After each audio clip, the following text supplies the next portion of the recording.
A Cartomante, Machado de Assis. Locução, Theo Oliveira.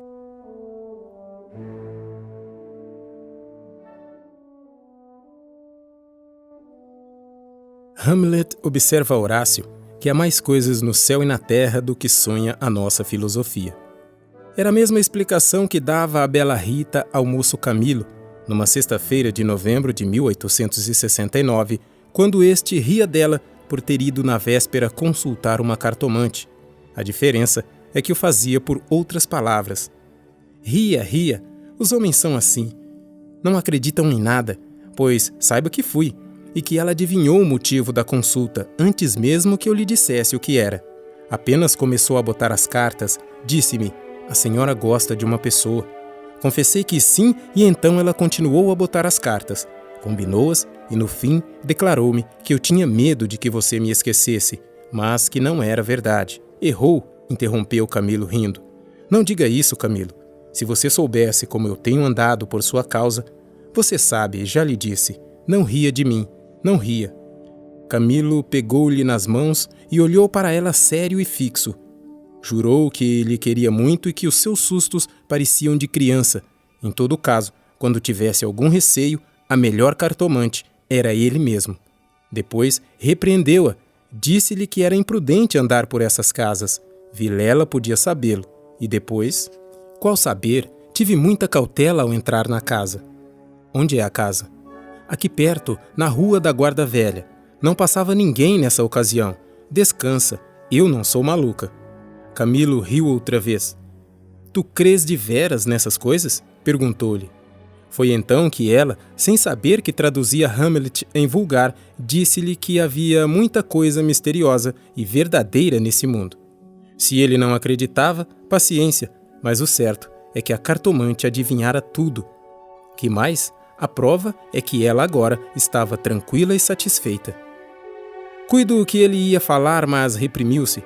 Não queria arrancar-lhe as ilusões. Também, em criança, e ainda depois, foi supersticioso. Teve um arsenal inteiro de crendices que a mãe lhe incutiu e que aos 20 anos desapareceram. No dia em que deixou cair toda essa vegetação parasita e ficou só o tronco da religião, ele, como tivesse recebido da mãe ambos os ensinos, envolveu-os na mesma dúvida e logo depois em uma só negação total. Camilo não acreditava em nada. Por quê? Não poderia dizê-lo, não possuía um só argumento. Limitava-se a negar tudo, e digo mal, porque negar é ainda afirmar, e ele não formulava a incredulidade diante do mistério, contentou-se em levantar os ombros e foi andando. Separaram-se contentes, ele ainda mais que ela. Rita estava certa de ser amada. Camilo não só o estava, mas via-a estremecer e arriscar-se por ele, correr às cartomantes, e por mais que a repreendesse, não podia deixar de sentir-se lisonjeado. A casa do encontro era na antiga Rua dos Barbonos, onde morava uma comprovinciana de Rita. Esta desceu pela Rua das Mangueiras na direção de Botafogo, onde residia. Camilo desceu pela Rua da Guarda Velha, olhando de passagem para a casa da cartomante. Vilela, Camilo e Rita. 3 nomes, uma aventura e nenhuma explicação das origens. Vamos a ela. Os 2 primeiros eram amigos de infância. Vilela seguiu a carreira de magistrado. Camilo entrou no funcionalismo contra a vontade do pai, que queria vê-lo médico. Mas o pai morreu e Camilo preferiu não ser nada, até que a mãe lhe arranjou um emprego público. No princípio de 1869, voltou Vilela da província, onde casara com uma dama formosa e tonta. Abandonou a magistratura e veio abrir banca de advogado. Camilo arranjou-lhe casa para os lados de Botafogo e foi a bordo recebê-lo. É o senhor? Exclamou Rita, estendendo-lhe a mão. Não imagina como meu marido é seu amigo. Falava sempre do senhor. Camilo e Vilela olharam-se com ternura. Eram amigos de veras. Depois, Camilo confessou de si para si que a mulher do Vilela não desmentia as cartas do marido. Realmente era graciosa e viva nos gestos, olhos cálidos, boca fina e interrogativa. Era um pouco mais velha que ambos. Contava 30 anos. Vilela, 29 e Camilo, 26. Entretanto, O porte grave de Vilela fazia-o parecer mais velho que a mulher, enquanto Camilo era um ingênuo na vida moral e prática. Faltava-lhe tanto a ação do tempo como os óculos de cristal que a natureza põe no berço de alguns para adiantar os anos. Nem experiência, nem intuição. Uniram-se os três. Convivência trouxe intimidade. Pouco depois, morreu a mãe de Camilo. E nesse desastre que o foi, os dois mostraram-se grandes amigos dele. Vilela cuidou do enterro, dos sufrágios e do inventário. Rita tratou especialmente do coração. E ninguém o faria melhor. Como daí chegaram ao amor, não o soube ele nunca. A verdade é que gostava de passar as horas ao lado dela. Era sua enfermeira moral, quase uma irmã, mas principalmente era mulher e bonita. Odor de femina, eis o que ele aspirava nela e em volta dela, para incorporá-lo em si próprio. Liam os mesmos livros, iam juntos a teatros e passeios. Camilo ensinou-lhe as damas e o xadrez, e jogavam às noites. Ela mal. Ele, para lhe ser agradável, pouco menos mal. Até aí as coisas. Agora a ação da pessoa. Os olhos teimosos de Rita, que procuravam muita vez os dele, que os consultava antes de o fazer ao marido. As mãos frias, as atitudes insólitas. Um dia, fazendo ele anos, recebeu de Vilela uma rica bengala de presente, e de Rita apenas um cartão com um vulgar cumprimento a lápis. E foi então que ele pôde ler no próprio coração, não conseguia arrancar os olhos do bilhetinho. Palavras vulgares, mas há vulgaridades sublimes, ou pelo menos deleitosas. A velha caleça de praça em que pela primeira vez passeaste com a mulher amada, fechadinhos, ambos, vale o carro de Apolo. Assim é o homem, assim são as coisas que o cercam. Camilo quis sinceramente fugir, mas já não pôde. Rita, como uma serpente, foi se acercando dele, envolvendo-o todo, fez-lhe estalar os ossos num espasmo e pingou-lhe o veneno na boca. Ele ficou atordoado e subjugado. Vexame, sustos, remorsos, desejos. Tudo sentiu de mistura, mas a batalha foi curta e a vitória delirante. Adeus escrúpulos. Não tardou que o sapato se acomodasse ao pé, e aí foram ambos, estrada afora, braços dados, pisando folgadamente por cima das ervas e pedregulhos, sem padecer nada mais que algumas saudades, quando estavam ausentes um do outro. A confiança e estima de Vilela continuavam a ser as mesmas.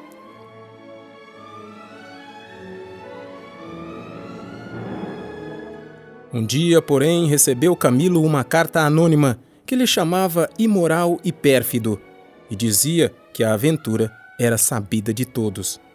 Camilo teve medo e, para desviar as suspeitas, começou a rarear as visitas à casa de Vilela. Este notou-lhe as ausências. Camilo respondeu que o motivo era uma paixão frívola de rapaz. Candura gerou astúcia. As ausências prolongaram-se e as visitas cessaram inteiramente. Pode ser que entrasse também nisso um pouco de amor próprio, uma intenção de diminuir os obséquios do marido para tornar menos dura a aleivosia do ato. Foi por esse tempo que Rita, desconfiada e medrosa, correu à cartomante para consultá-la sobre a verdadeira causa do procedimento de Camilo. Vimos que a cartomante restituiu-lhe a confiança e que o rapaz repreendeu-a por ter feito o que fez. Correram ainda algumas semanas. Camilo recebeu 2 ou 3 cartas anônimas, tão apaixonadas que não podiam ser advertência da virtude. Mas, despeito de algum pretendente, tal foi a opinião de Rita, que, por outras palavras, mal compostas, formulou esse pensamento. A virtude é preguiçosa e ávara, não gasta tempo nem papel, só o interesse é ativo e pródigo. Nem por isso Camilo ficou mais sossegado. Temia que o anônimo fosse ter com Vilela e a catástrofe viria então sem remédio. Rita concordou que era possível. Bem, disse ela, eu levo os sobrescritos para comparar a letra com as das cartas que lá apareceram. Se alguma for igual, guardo-a e rasgo-a. Nenhuma apareceu, mas daí a algum tempo Vilela começou a mostrar-se sombrio, falando pouco, como desconfiado. Rita deu-se pressa em dizê-lo ao outro e sobre isso deliberaram. A opinião dela é que Camilo devia tornar a casa deles, tatear o marido e pode ser até que lhe ouvisse a confidência de algum negócio particular. Camilo divergia. Aparecer depois de tantos meses era confirmar a suspeita ou denúncia, mas valia acautelarem-se, sacrificando-se por algumas semanas. Combinaram os meios de se corresponderem em caso de necessidade e separaram-se com lágrimas. No dia seguinte, estando na repartição, recebeu Camilo este bilhete de Vilela. Vem já à nossa casa. Preciso falar-te sem demora. Era mais de meio-dia. Camilo saiu logo na rua. Advertiu que teria sido mais natural chamá-lo ao escritório. Por que em casa? Tudo indicava matéria especial, e a letra, fosse realidade ou ilusão, afigurou-se trêmula. Ele combinou todas essas coisas com a notícia da véspera. Vem já à nossa casa. Preciso falar-te sem demora, repetia ele com os olhos no papel. Imaginariamente viu a ponta da orelha de um drama, Rita subjugada e lacrimosa, Vilela indignado, pegando da pena e escrevendo o bilhete, certo de que ele acudiria, e esperando-o para matá-lo. Camilo estremeceu, tinha medo, depois sorriu amarelo, e em todo caso repugnava-lhe a ideia de recuar e foi andando.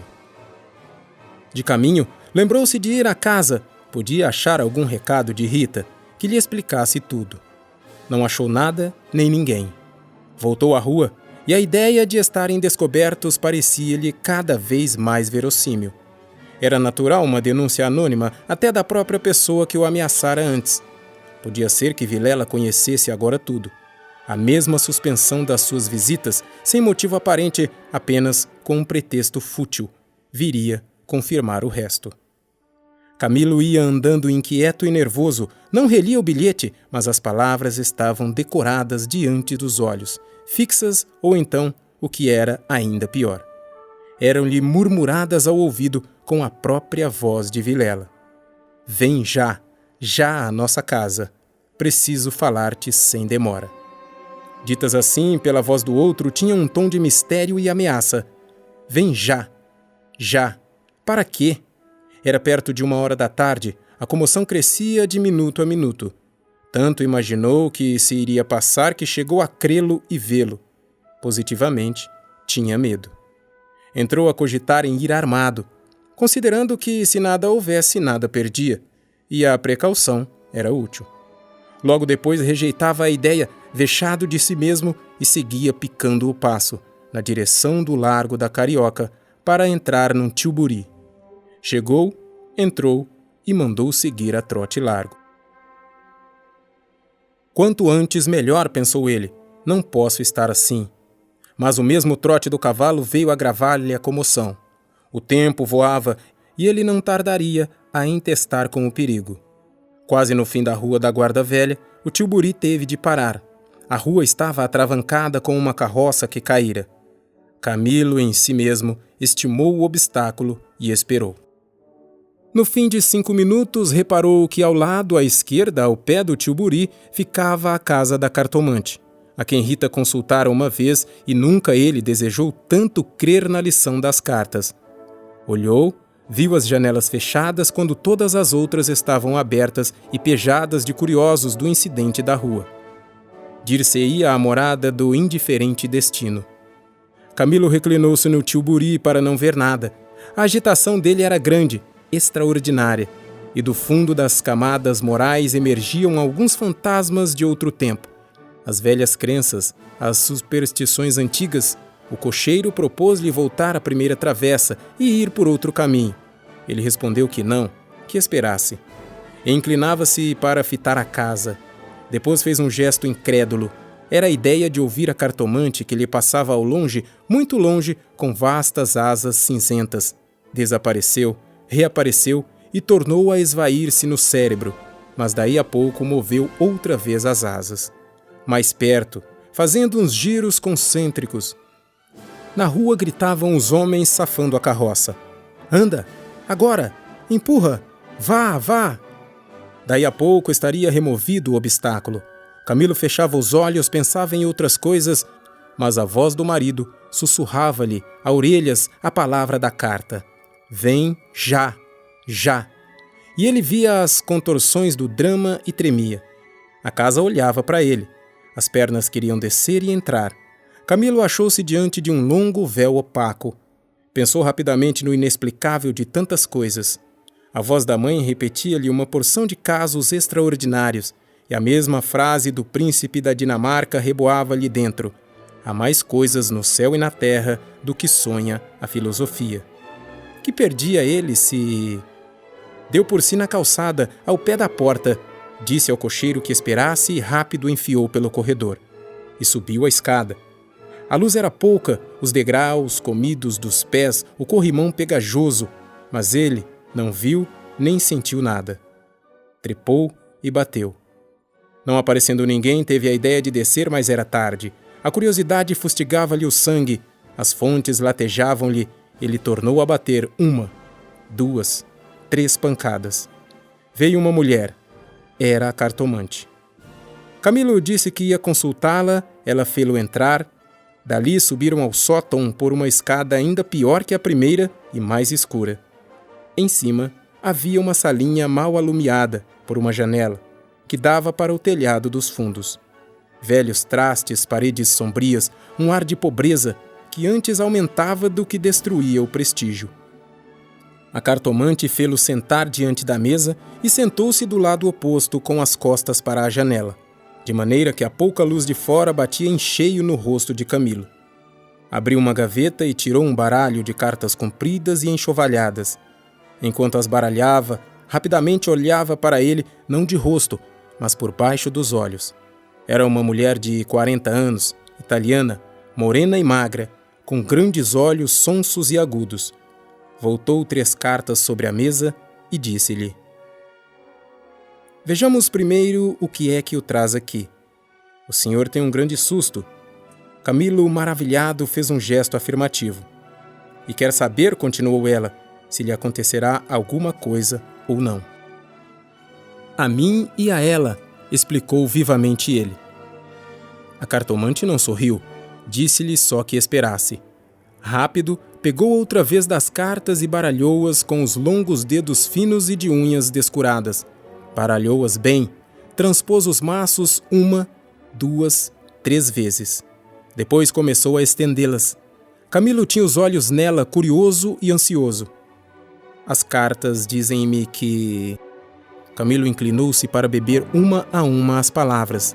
Ela então declarou-lhe que não tivesse medo de nada. Nada aconteceria nem a um nem a outro. E ele, o terceiro, ignorava tudo. Não obstante, era indispensável muita cautela. Ferviam invejas e despeitos. Falou-lhe do amor que os ligava, da beleza de Rita. Camilo estava deslumbrado. A cartomante acabou, recolheu as cartas e fechou-as na gaveta. A senhora restituiu-me a paz ao espírito, disse ele, estendendo a mão por cima da mesa e apertando a da cartomante. Esta levantou-se rindo. Vá, disse ela. Vá, ragazzo innamorato. E de pé, com o dedo indicador, tocou-lhe na testa. Camilo estremeceu como se fosse a mão da própria Sibila e levantou-se também. A cartomante foi à cômoda, sobre a qual estava um prato com passas. Tirou um cacho destas, começou a despencá-las e comê-las, mostrando 2 fileiras de dentes que desmentiam as unhas. Nessa mesma ação comum, a mulher tinha um ar particular. Camilo, ansioso por sair, não sabia como pagasse, ignorava o preço. Passas custam dinheiro, disse ele afinal, tirando a carteira. Quantas quer mandar buscar? Pergunte ao seu coração, respondeu ela. Camilo tirou uma nota de 10.000 réis e deu-lhe. Os olhos da cartomante fuzilaram. O preço usual era 2.000 réis. Vejo bem que o senhor gosta muito dela. E faz bem. Ela gosta muito do senhor. Vá, vá tranquilo. Olhe a escada, é escura. Ponha o chapéu. A cartomante tinha já guardado a nota na algibeira e descia com ele, falando com um leve sotaque. Camilo despediu-se dela embaixo e desceu a escada que levava à rua, enquanto a cartomante, alegre com a paga, tornava acima. cantarolando uma barcarola. Camilo achou o tio Buri esperando. A rua estava livre. Entrou e seguiu a trote largo. Tudo lhe parecia agora melhor. As outras coisas traziam outro aspecto, o céu estava límpido e as caras joviais. Chegou a rir dos seus receios que chamou pueris, recordou os termos da carta de Vilela e reconheceu que eram íntimos e familiares. Onde é que ele lhe descobriria a ameaça? Advertiu também que eram urgentes e que fizera mal em demorar-se tanto, podia ser algum negócio grave e gravíssimo. Vamos, vamos depressa, repetia ele ao cocheiro. E consigo, para explicar a demora ao amigo, engenhou qualquer coisa. Parece que formou também o plano de aproveitar o incidente para tornar a antiga assiduidade. De volta aos planos, reboavam-lhe na alma as palavras da cartomante. Em verdade, ela adivinhara o objeto da consulta. O estado dele, a existência de um terceiro, por que não adivinharia o resto? O presente que se ignorava vale o futuro. Era assim, lentas e contínuas, que as velhas crenças do rapaz iam tornando ao de cima. E o mistério empolgava-o com as unhas de ferro. Às vezes queria rir e ria de si mesmo. Algo vexado, mas a mulher, as cartas, as palavras secas e afirmativas, a exortação. Vá, vá, ragazzo innamorato.